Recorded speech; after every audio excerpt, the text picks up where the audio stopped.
थक गया हूं मैं नायरा, हाथ जोड़ता हूं तुम्हारे, रिक्वेस्ट करता हूं तुमसे, प्लीज आगे से मेरे कानों में ऐसी कोई बात ना पड़े, प्लीज।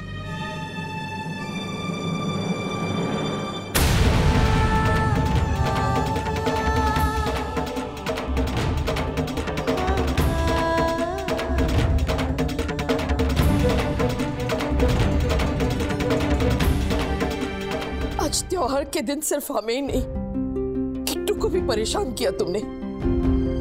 जिसके लिए व्रत रखा उसी को सताया। व्रत रखा क्योंकि प्यार करती हूँ उससे, वो पति है मेरा, लेकिन इसका मतलब ये नहीं है कि वो जो कहे वो सही है। मेरी अपनी सोच समझ भी हो सकती है ना दादी। आज शिवरात्रि है, शिव और पार्वती भी एक दूसरे से बहुत प्यार करते थे, पर इसका मतलब ये तो नहीं है ना कि उनकी अपनी अपनी सोच और समझ नहीं थी। जब जहां जरूरत पड़ी तो उन्होंने वही किया जो उन्हें सही लगा। मैं भी वही करूंगी, फिर चाहे कार्तिक हो या कोई और। अगर मैं गलत नहीं तो मैं अपने स्टैंड पे अड़ी रहूंगी, पीछे नहीं हटूंगी।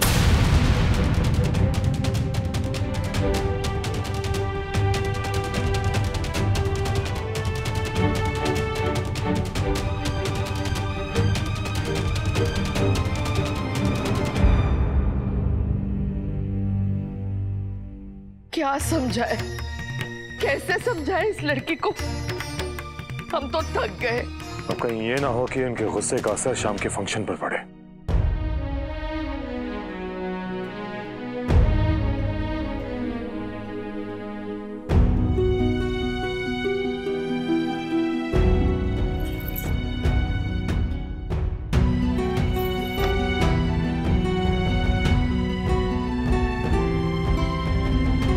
बिना मेरी बात पूरी सुने ही फैसला सुना दिया। मैं क्या कह रही थी एक बार सुन तो लेते।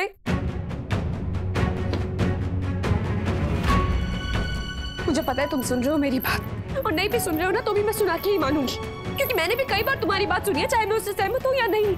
आज जो मैंने किया वो हर लिहाज में सही था। अगर तुम भी होते ना तो तुम भी वही करते। पता चल जाता ना कि मैंने क्या किया है तो शाबाशी देते, मुझे मेरा साथ देते, पर नहीं, तुमने तो बिना सुने ही फैसला सुना दिया।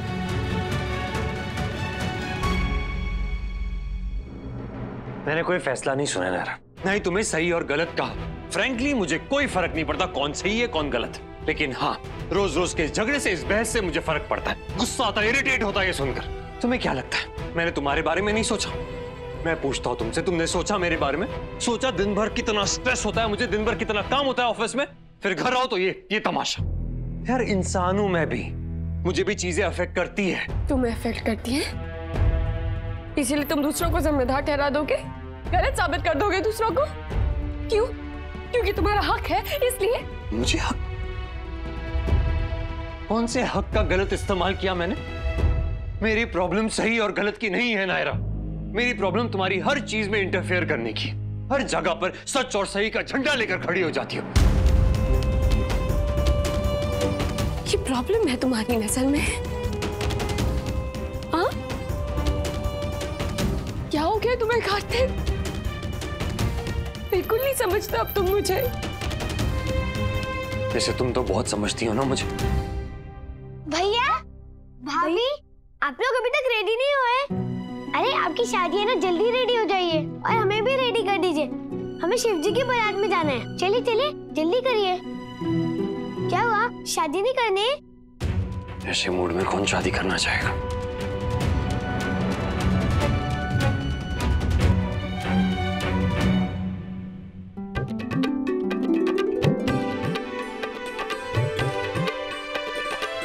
भगवान करे कार्तिक और नायरा के बीच में सब कुछ ठीक हो जाए। सुरेखा, सुरेखा, लगता है भगवान ने हमारी सुन ली। किट्टू ने हमारी बात मान ली, और मानता क्यों नहीं, गलत तो हम थे नहीं। नायरा उसकी पत्नी में, इसका मतलब ये तो नहीं कि हर बात उसी के हिसाब से होगी। वो तो आप ठीक कह रही हैं माँ जी, लेकिन मूड खराब होने की वजह से शिव विवाह में अगर दोनों में से किसी ने भी शिव पार्वती बनने से मना कर दिया तो फिर क्या होगा? इतने सारे मेहमान आने वाले घर पे, और समधी भी तो आ रहे हैं। उस बात की चिंता हमें भी है सुरेखा, लेकिन इसका मतलब ये तो नहीं कि हम जाके उसके आगे घुटने टेके। और जहां तक हम उसे समझते हैं ना, हमें नहीं लगता वो कोई नाटक करेगी। उसके मायके वाले भी तो आ रहे हैं ना। करेक्ट।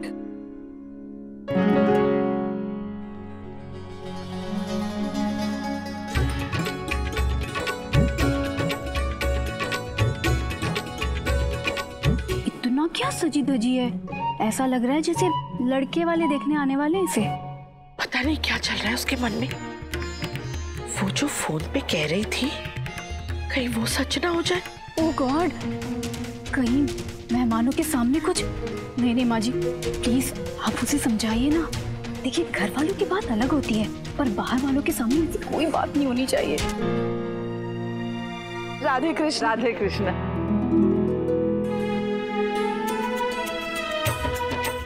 ये प्रसाद आप सबके लिए। हमारे घर सुबह पूजा हो गई ना, इसलिए।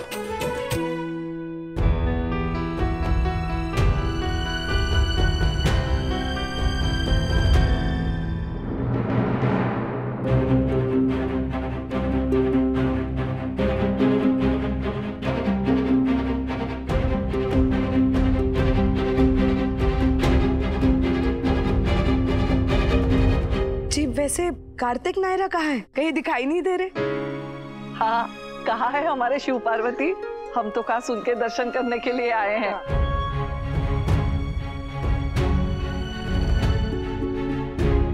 दादी, मम्मा, भैया और भाभी ना दोनों बहुत सुंदर लग रहे हैं, जैसे मंदिर में भगवान जी लग रहे थे वैसे ही।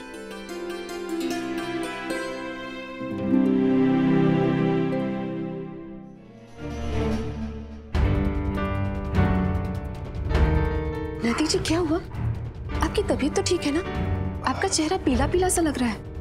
नहीं नहीं, तबीयत ठीक है, बस थोड़ी नर्वसनेस हो रही है। वो बात सबको बतानी है ना, तो। इट्स ओके, आप इतनी चिंता मत कीजिए। आपके घर वाले बहुत अच्छे हैं, आई एम श्योर सब आपको सपोर्ट करेंगे।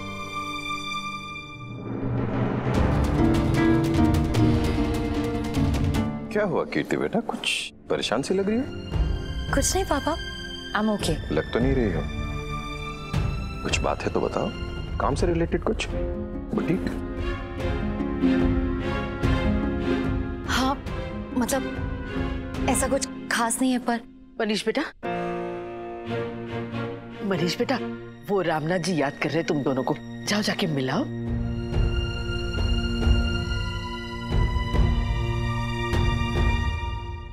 क्या हुआ? ऐसे तोते क्यों उड़े हुए हैं तुम्हारे चेहरे के? दादी मुझे बिल्कुल भी अच्छा नहीं लग रहा सबसे झूठ बोल के। आई थिंक मैंने गलती कर दी आपकी बात मान के। मुझे ऐसा नहीं करना चाहिए था। दिमाग खराब हो गया तुम्हारा? क्या नायरा का असर पड़ गया है? ज्यादा समझदार मत बनो और जो कह रहे हैं वो चुपचाप मान लो। तुम्हारा भला बुरा हम तुमसे ज्यादा समझते हैं। ये जिस परिवार के गुणगान गाते तुम नहीं थकती ना, ये आज इसलिए खुश है क्योंकि सच अभी ठका हुआ है, और पति का प्यार भी इसीलिए मिल रहा है क्योंकि उसे पता नहीं है तुमने कितना बड़ा कांड किया है। अब तुम्हारी भलाई इसी में है कि मुंह बंद करके चुपचाप बैठो, वरना सारा किया धरा मिट्टी में मिल जाएगा और 1000 बातें सुननी पड़ेगी सो अलग।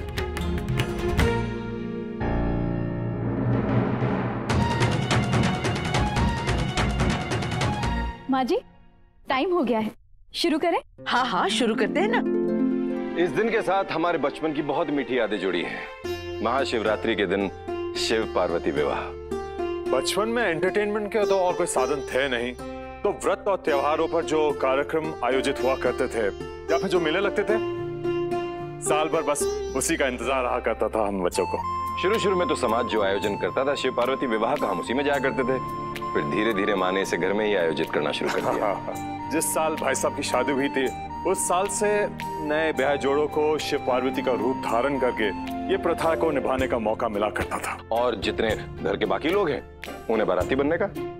आज का दिन जोड़ों का दिन है और इस साल का हमारा नया जोड़ा है कार्तिक और नायरा का। हाँ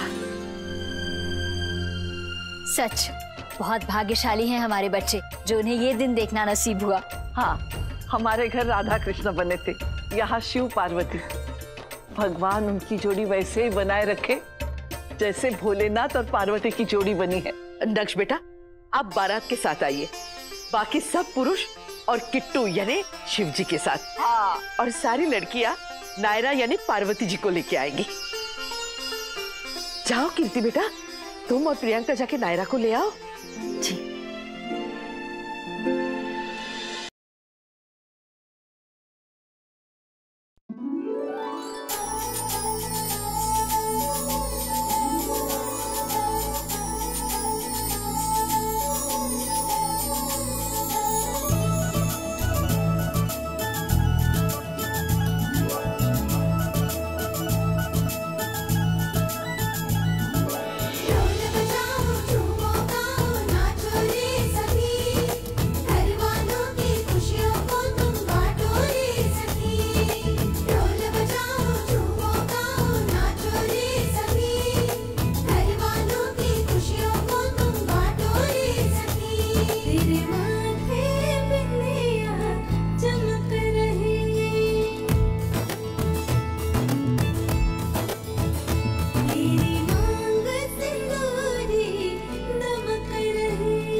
पधारिए।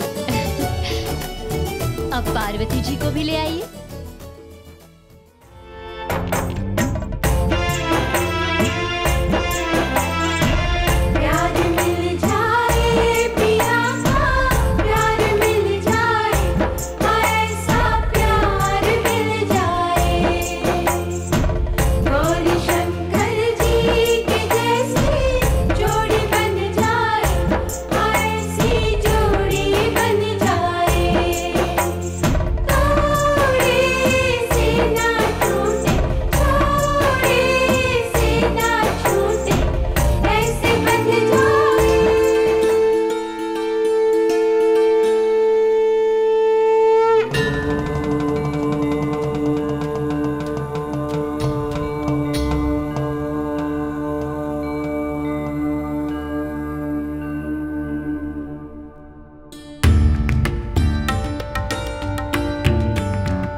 कार्तिक और नायरा हमेशा की तरह खुश नहीं लग रहे। दिखाने को दिखा रहे हैं कि दोनों बहुत खुश हैं, पर कुछ तो है जो परेशान कर रहा है दोनों को। शिव विवाह कोई साधारण विवाह नहीं था, प्रेम, समर्पण और त्याग की परिणति था ये विवाह। शिव जो दुनिया के सबसे तेजस्वी प्राणी थे, स्वयंभू थे, और उन्होंने एक दूसरे प्राणी को अपने जीवन का हिस्सा बना लिया। रूप रंग, आचार व्यवहार सब में बहुत अलग थे दोनों, परंतु प्रेम के अटूट बंधन में ऐसे बंधे कि प्रियजनों का विरोध भी वहां को रोक ना पाया। इस भव्य आयोजन में देवताओं से लेकर असुरों तक प्रत्येक जीव उपस्थित था। गौरी ने शिव से विवाह किया और उनके साथ कैलाश पर गई। फिर इस अद्वितीय जोड़ी ने वही अपना संसार बसा लिया।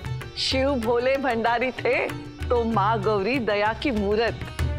जो भी युगल इनका मन से नमन करता है, इनसा आचरण करता है, उसे जीवन भर एक दूसरे के सानिध्य का सुख प्राप्त होता है। वरमाला लाइए।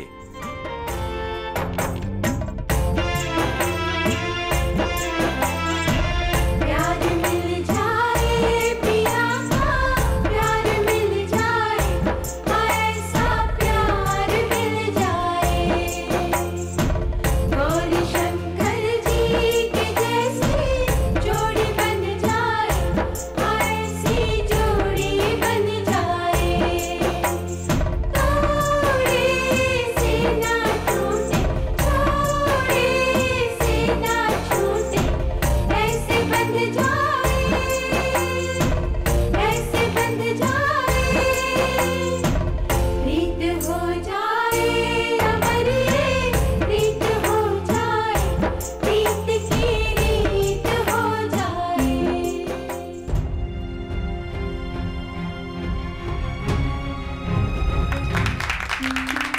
हवन जलाने के लिए पिताजी को बुलाइए।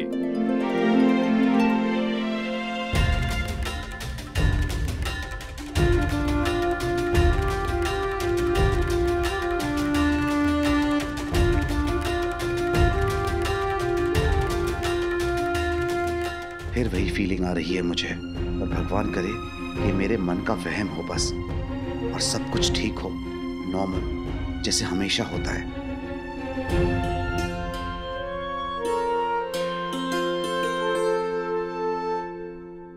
अब आप दोनों फेरे लेना शुरू कीजिए।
अब आप सिंदूर से मांग भरिए।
अगर हम समझते हैं एक दूसरे को, प्यार करते हैं एक दूसरे से, तो फिर इतनी दूरी क्यों आ गई हमारे बीच?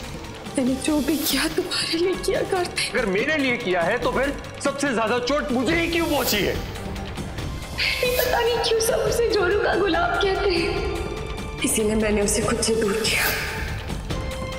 बहुत सुन लिया नायरा, नहीं सुनना है मुझे कुछ भी, थक गया हूं मैं सुन के।